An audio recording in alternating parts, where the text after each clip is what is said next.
His father, Lon Williams, was a railroad engineer for a lumber company, and his mother, Lily, ran boarding houses for rough, blue-collar workers in Alabama. Lon and Lily were also followers of Freemasonry, so when their son was born in 1923, they named him Hiram, after Hiram Abiff, a central figure in Mason legend. He was a skinny kid, not particularly good-looking, and he had a particular talent for getting himself into trouble. But he did find an outlet for his energy: music. He had no musical training, but he liked to sing. He also hung around with a street musician, a blues man named Rufus Payne, and was fascinated by Rufus's guitar playing. Hiram begged his mother to buy him his own instrument, and she did, raising the money by selling peanuts. Rufus showed Hiram how to finger basic chords, taught him some progressions, and lamented to his friends that although the boy had an impressive desire to make music, he also had a terrible voice. In addition to his vocal shortcomings, Hiram had also been born with spina bifida, which caused him lifelong pain. That disease was also a major reason he began to abuse alcohol and drugs when he grew up. Those, unfortunately, were the demons that would eventually catch up with him, causing his death at the very young age of 29. But even though he faced physical shortcomings, illness, and addiction, Hiram became much more than just another faceless poor kid growing up in Alabama. He is remembered today as the first superstar of country music. You may not have realized it yet, but you've definitely heard of him. Because he didn't really like the name his parents had given him, Hiram Williams just asked the whole world to call him Hank. And during his meteoric rise to fame, Hank Williams, known for hard drinking and honky-tonk songs, defied expectations again by writing one of the greatest gospel songs of all time. We'll tell that story in just a moment. But first, I quickly want to ask you to help us reach more people here at Higher Ground and Life Academy. Please remember to hit the like button on this video and share it with your friends. You can also subscribe to Life Academy and never miss any of the stories and performances of our greatest hymns and gospel songs. We also have a new companion series, Higher Ground Sessions, which features original music from a variety of Christian artists. Hit the notification bell when you subscribe to see all of our new episodes, and go to the Higher Ground playlist on the Life Academy page to see all the episodes you might have missed in the past. So thank you so much for that. And now, back to our story of Hank Williams' gospel classic. Hank's biographer, Colin Escott, said that he was a believer, but not a churchgoer. Escott wrote, "Perhaps he felt unworthy. Perhaps his schedule didn't permit it. Nevertheless, Hank included a hymn in every concert he played and on every syndicated radio show. Even in beer joints, he would sometimes throw everybody off guard with an old hymn." It seems that even when Hank knew himself to be a backslider and a fornicator, even when he knew he had been weighed in the balance and found wanting in so many ways, he found a rare peace in singing those hymns and living out their sentiments, in that moment at least. One January night in 1947, Hank's mother Lily was driving him and a couple of his band members back home to Montgomery, Alabama, from a show they'd just played in Fort Deposit. After standing on stage with his guitar for a couple hours, Hank's back was hurting, and he had medicated himself in the usual way. He was passed out drunk in the back seat. Miss Lily knew from experience that about the time she passed by the beacon light at the Danley Field Airport, it was time to rouse her son out of his drunken stupor. That would give him a few minutes to become aware enough that he could walk and wouldn't need to be carried into his house. So Lily reached back and shook his knee, saying, "Hank, wake up! I saw the light! So we're just about there." Hank sat up, and according to Leeborn Eads, the band member sitting beside him in the back seat, he stared out the window at that rotating beacon as they passed by. Eads said, Hank mumbled to him, "Yeah, Lee, when you see that old light, you know you're almost home." Sometime between passing the airport and the next morning, Hank had written a brand new song.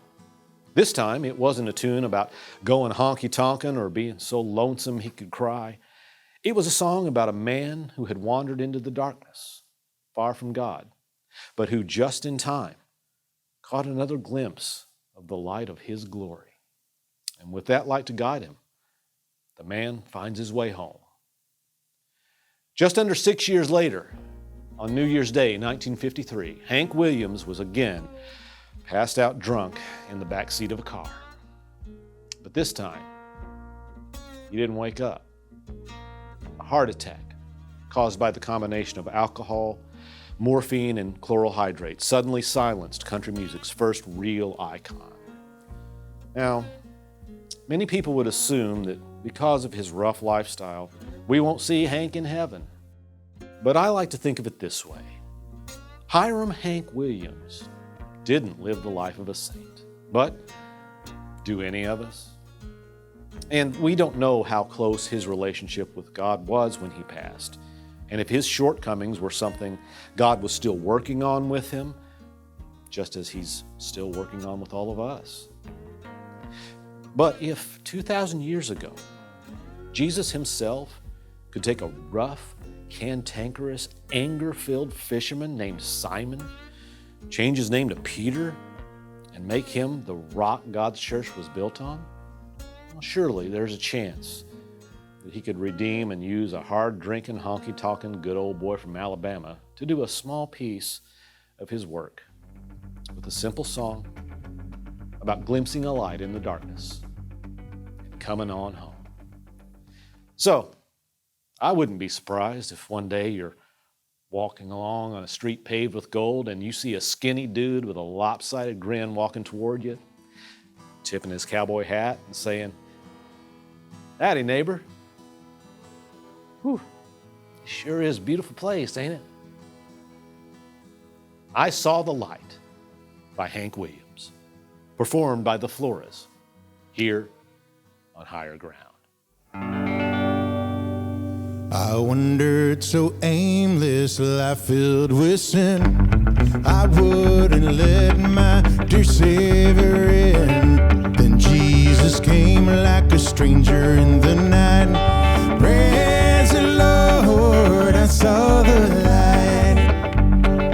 I saw the light, I saw the light. No more darkness, no more night.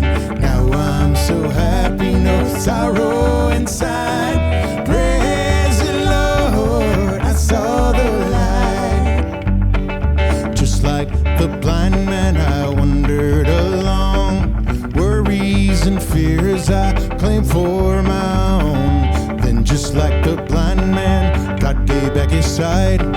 Praise the Lord, I saw the light.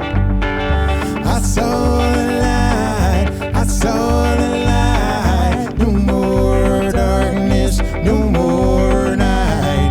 Now I'm so happy, no sorrow inside. Praise the Lord, I saw the light.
mother